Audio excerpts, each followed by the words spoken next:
Rami. What's the plan? Okay. Hear me out. Beautiful Mexican supercar, beautiful Mexican roads, promoting the Horizon Festival. Do we need promoting? The festival seems to be doing okay. All right. I'll find someone else. That is not what I said. Of course I'll help you. I knew I could rely on you. Let's go!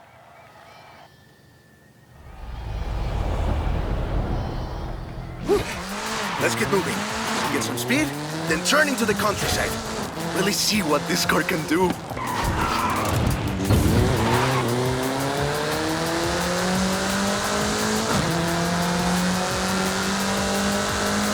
Yeah! Great speed! But let's see how you handle some corners. You want to tell me about the car, don't you? I thought you'd never ask! So, Vuhl is an abbreviation. It stands for Vehicles of Ultra Lightweight and High Performance. It was started by two brothers, Guillermo and Iker Echeverria. The Vuhl 05 is a track-focused supercar, designed and produced in Mexico, but tested and optimized in the UK. I even think I saw one at the festival when I was over there. We're driving the pre-production version of the Vuhl 05 RR, the even more track-focused version.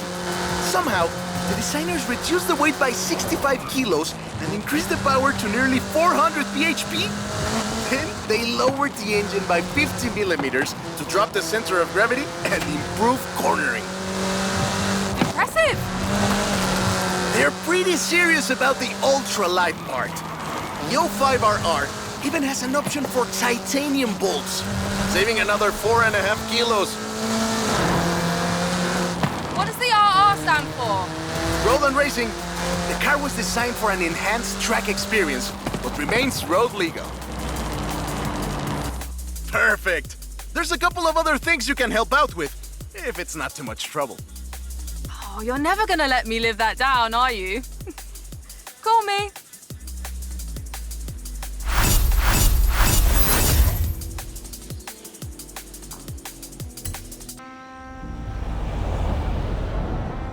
I just got my hands on a piece of Mexican racing history.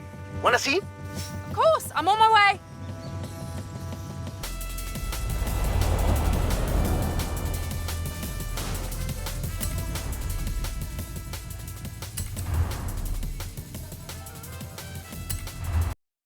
Let me guess. Today's episode of Mexican Automotive History with Ramiro is about the Baja 1000. You are very perceptive, my friend. This dune buggy was the first car to race here. Let's take it for a spin.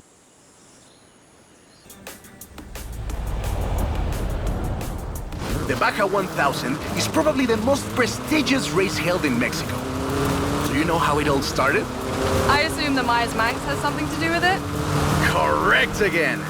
The Baja 1000 started as a very elaborate marketing campaign for the car you're driving. But let me start from the beginning. On the 22nd of March, 1962, Dave Eakins and Billy Robertson did the first real Baja run. They went from Tijuana to La Paz in 39 hours, 56 minutes on new Honda CL72 Scrambler motorcycles. So they probably were a bit sore afterwards. They got a lot of media coverage though. A year later, Meyers started to work on a prototype buggy he called Old Red in his garage in Newport Beach. It was based on the VW Beetle, and it paved the way for what we know as buggies. Cars that are built for off-roading using the Beetle as a donor chassis. But I guess they wanted even more publicity because in April 1967, Meyers decided to make an attempt at breaking Eakins' record. And it worked! Meyers did it in 34 hours and 45 minutes, beating Eakins for more than 5 hours. The rivalry was known as Buggy meets Bike in Baja. Sounds like something you did back in the UK, doesn't it?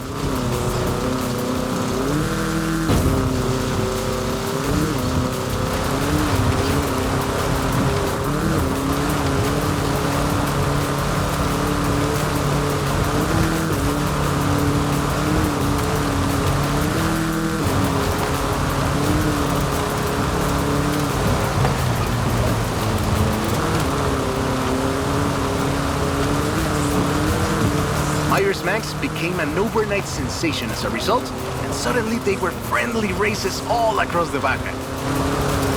It wasn't long before they realized they needed something more organized. That was Mexican 1000. Guess who won the inaugural event? Meyers Manx? You're on fire today!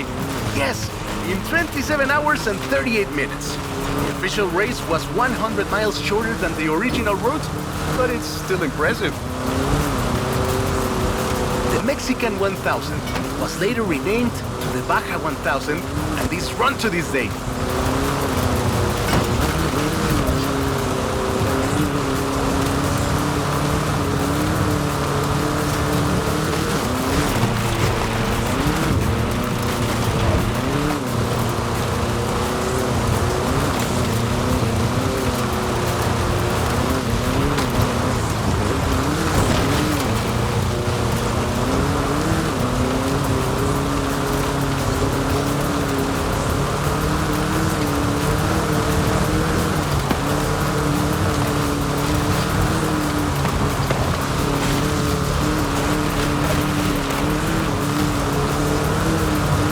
We didn't do the full route, but at this rate you would have had a shot at the original record.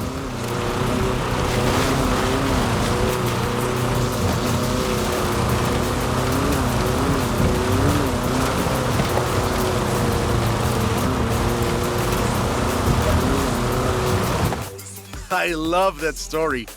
My abuela used to tell it to me at least once a year.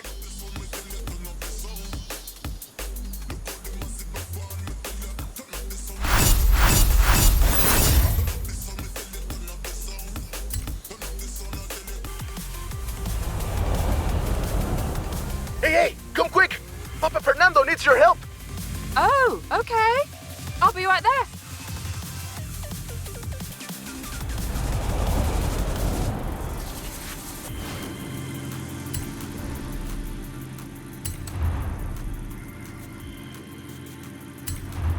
Oh, right. I get it now. To be honest though, it was me who needed your help, not Papa Fernando. Can't follow that logic. Who are the other racers? You know them. It's the Born Fast crew. They're raring to go.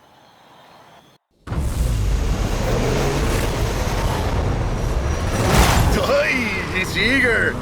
But this isn't really a street race. There's no checkpoints, just the finish line. So keep to the route and get there first.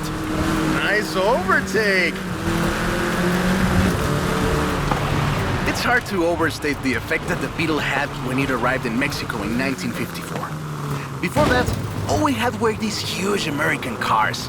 So this new European-style car with its shape and light chassis and those adorable headlights and an engine that anyone with a tractor could fix was, well, a complete game changer. They were so exciting that they were displayed at the Ciudad Universitaria in Mexico City, and there were lines to come and see this new car. Production of the Beetle started in Mexico soon after 7 of them finished the Carrera Panamericana. Before that, people were a bit worried about reliability, you see. We Mexicans love a good-looking car, but a car that can do work is better. The Panamericana convinced us, and in '61, Automex had assembled 250 of them. By '62, the first plant had opened in Jalostok, making 10 of them a day. We love that car. So another plant opened in Puebla in 1967. And in '71, El Vocho became the official taxi of Mexico City, which is why you see so many of them today. It's funny. The first Vochos were imports, or CKDs. But in 1971, we were exporting them to Costa Rica, and back to West Germany, Austria, Belgium, everywhere in Europe. It was a sad day in 2003 when the last Volkswagen sedan Última Edición rolled off the production line and went home to the Volkswagen Museum in Wolfsburg. Now that's more like it! Eso, Vochito, eso! So loved was the Vocho that it eventually outsold the Ford Model T to become the world's best-selling car. And was the first to reach 20 million sales. Sure, other cars have staked their claim on that title in recent years, but none are so timeless and unchanged as the Vocho. That is a great car. Probably the most iconic car in all of Mexico. Ay, es increíble que un auto tan pequeño deje un vacío tan grande. Adiós, sedan. Thanks. I'll call you when I've got that next one ready.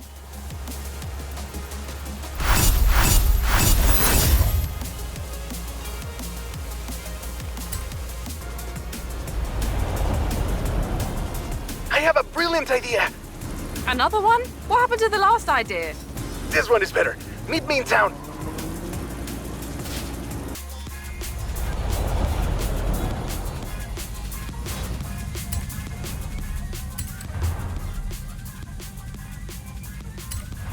I have two cars here.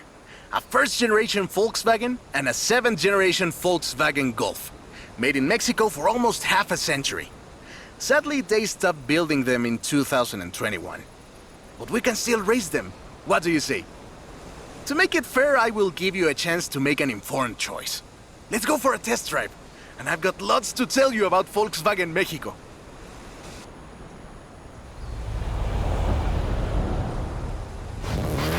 Volkswagen Mexico headquarters are in Puebla City. It started production in 1967 with the famous Beetle.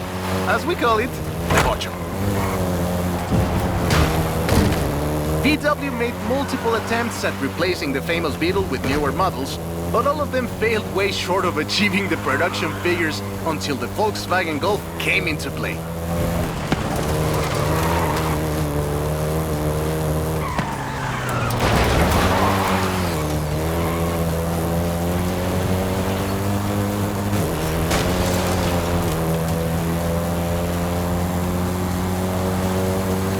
First generation was released in Mexico as the Volkswagen Caribe and had quite a few variations, including the Golf GTI you're driving right now.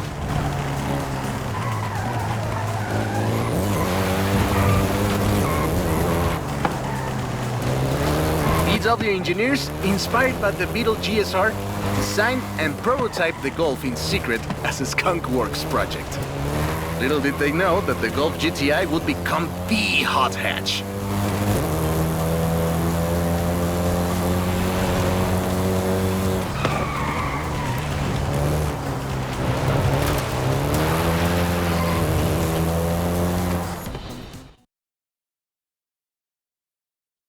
Shall we jump 40 years in the future and try the 7th generation?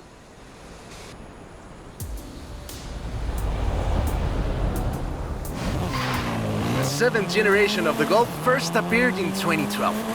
This version is the Volkswagen Golf R meaning race.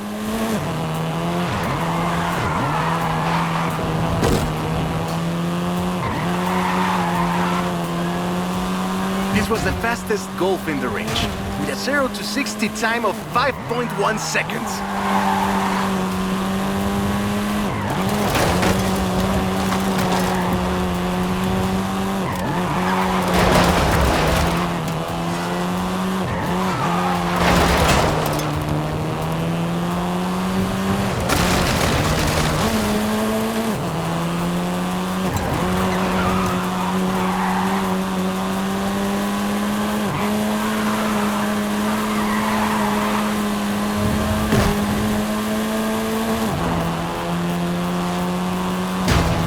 Volkswagen Mexico produced all 7 generations of the Golf, totaling more than 2 million units over 44 years.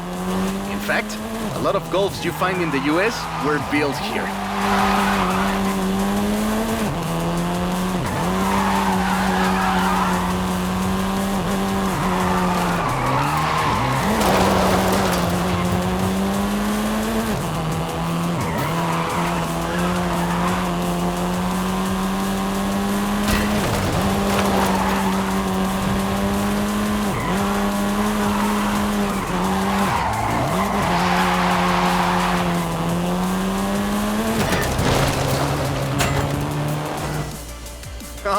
All right.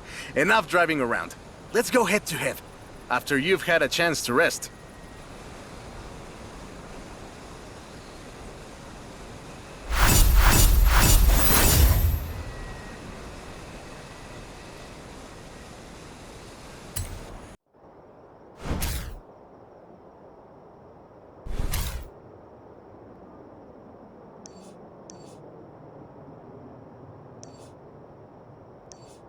I'm a fair man. I'll let you choose. Which Golf do you want to drive for our little race? I'll take the Golf GTI. Horizon Arcade will begin soon.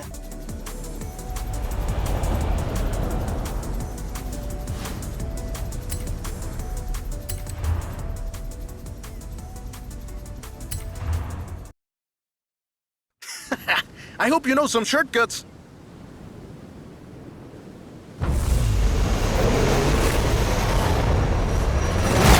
See you at the finish line. Don't make me wait for too long.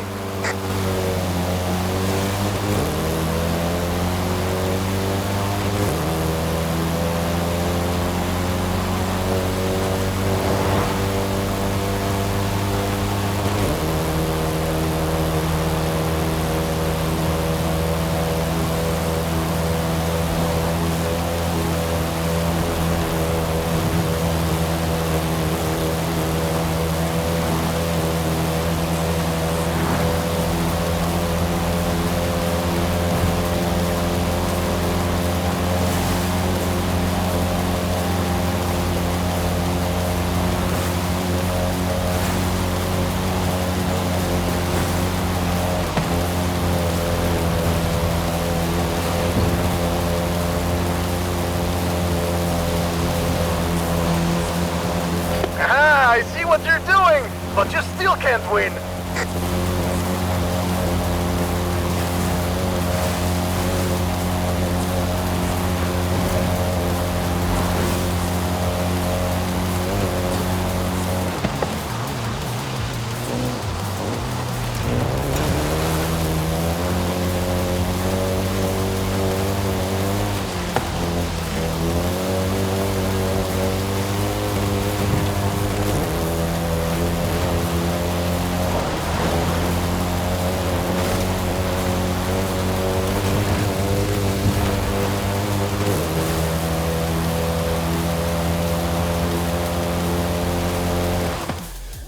What a race!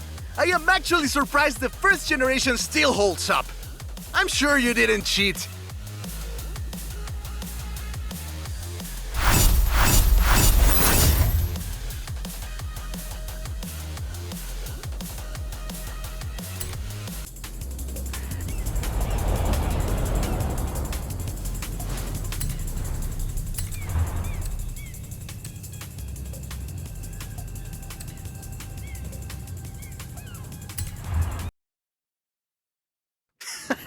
I hope you know some shortcuts.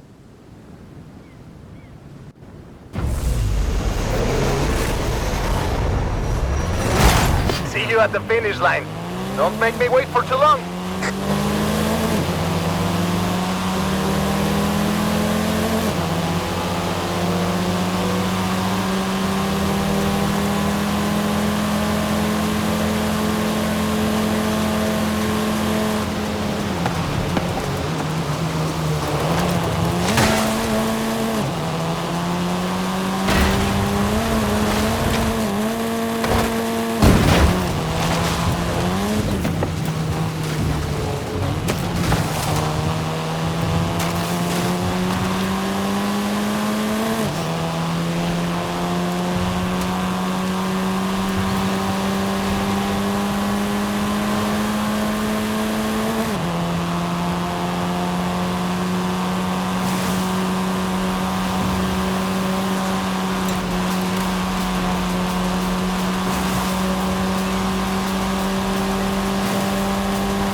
What a race! The difference 40 years makes!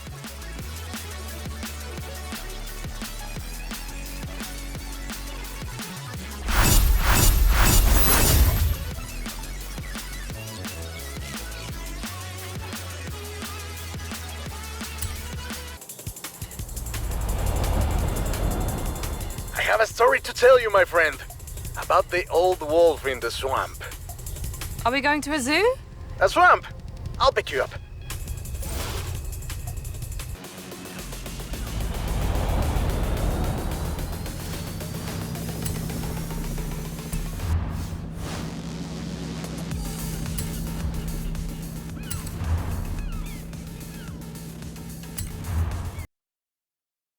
That's the old wolf. No, that's an old truck. The wolf is waiting for us at the swamp.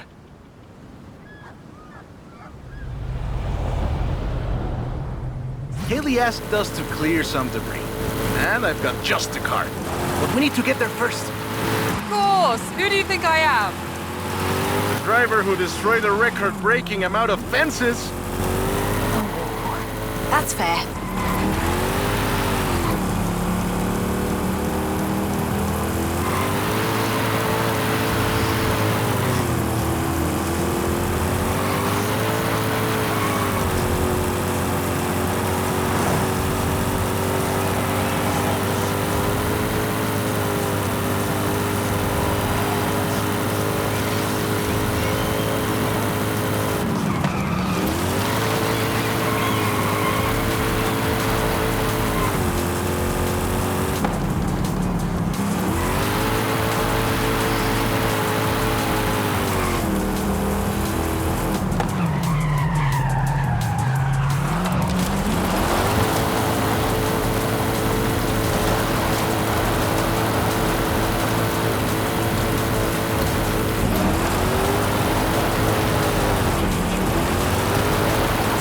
Here in one piece.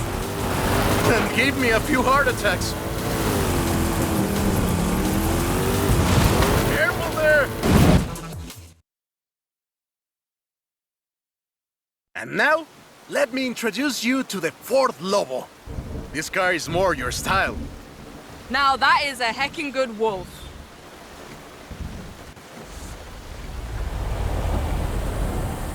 We call it Lobo here. Marketing in this country is outstanding. Let's get to work. See all that brush and stuff? Clear it out. What? No! It's not just an excuse to throw the Lobo around. It is just an excuse to throw the Lobo around. In the 90s, Ford decided that they needed to rebrand the F-150 for the Mexican market. And the name Lobo just has a real ring to it. They started using the badge in 1997, and the rest is history. The Ford Lobo quickly became one of the most popular vehicles in the country. Lobo is still used for the modern Rangers like the one based on the F-150 Raptor you're driving. But we don't just call it Lobo. No. We call it Lobo Raptor. So it's the same car? Now, there are loads of differences, like a dog and a wolf. Lobo only comes in XLT and with higher trim levels. The base version is still sold in Mexico as the F-150, but the Lobo is the elite F-150.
Great!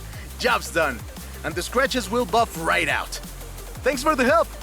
Now I just need to get my abuelo's old F-100 back to the garage.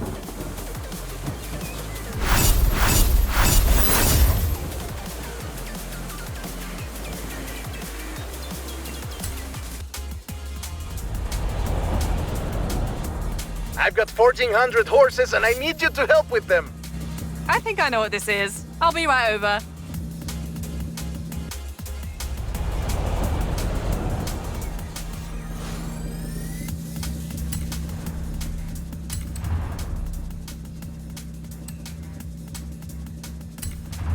Hey there! So, look at this. 1,400 horses of electric Ford Mustang. Get in!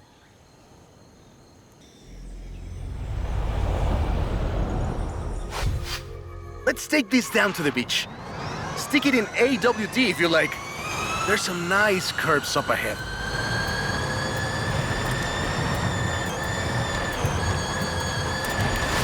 Calm down.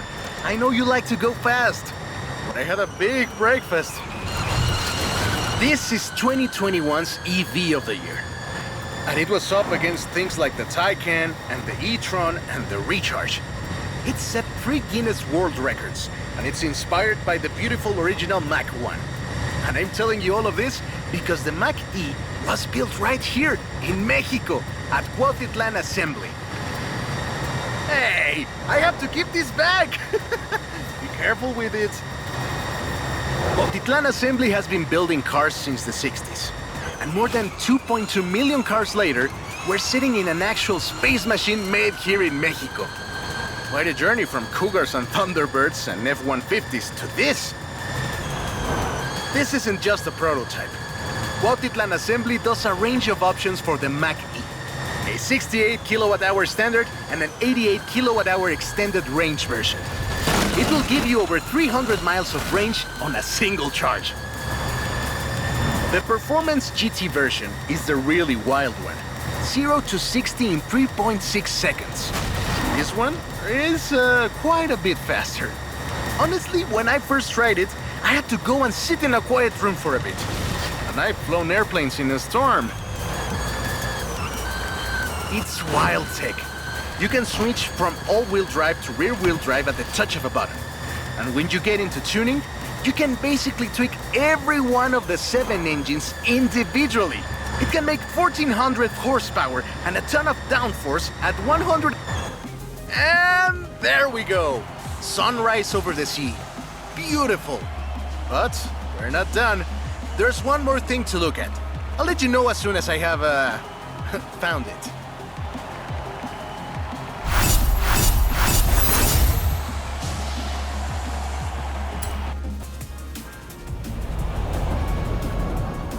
Okay, this one will be epic.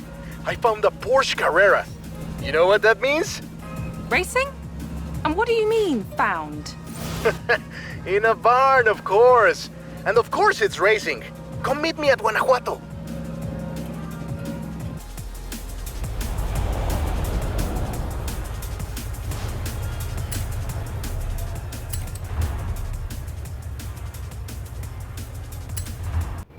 This beauty got her name from the Carrera Panamericana.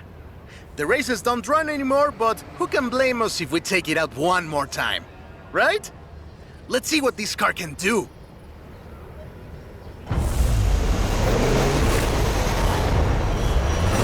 There's Jamin! Guess he wanted one last race. Let's do this!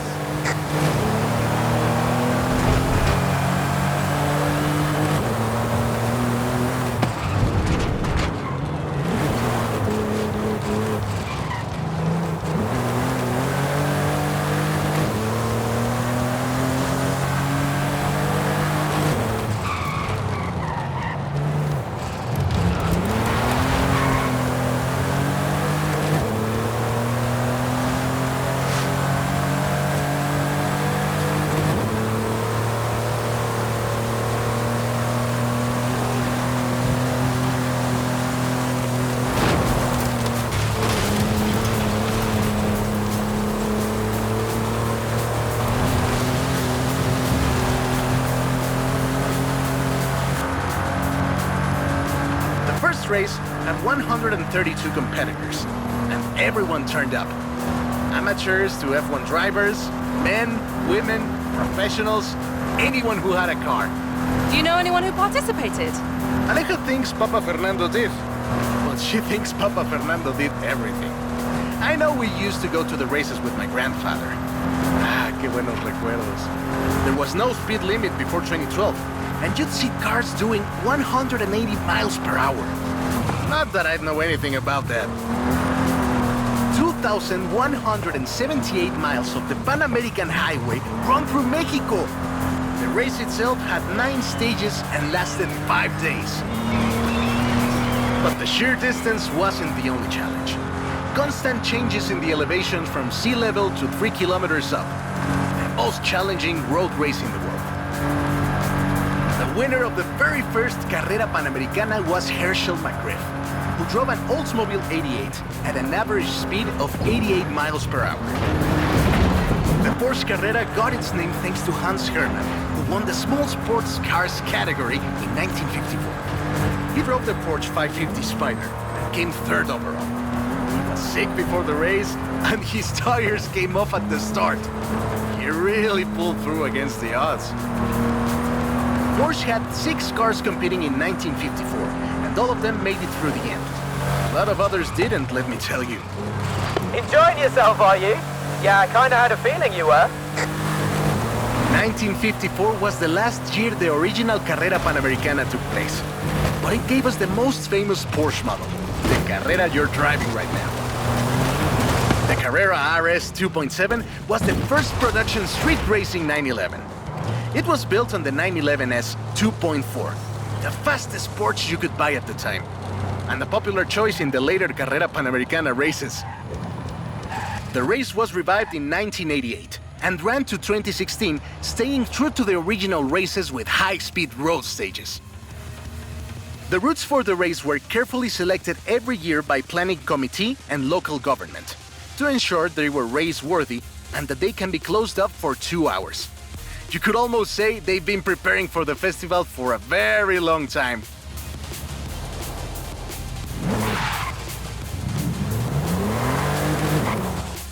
This is Jamin's exit. It's been fun, my friend. Take care. Looking forward to seeing what you can do out there. Have fun now, yeah? Great race. Almost like we did a little Panamericana with a friend. Anyways, hope you had fun with this little stroll through cars hechos en Mexico. It was great. And let me know if you find any other cars like that.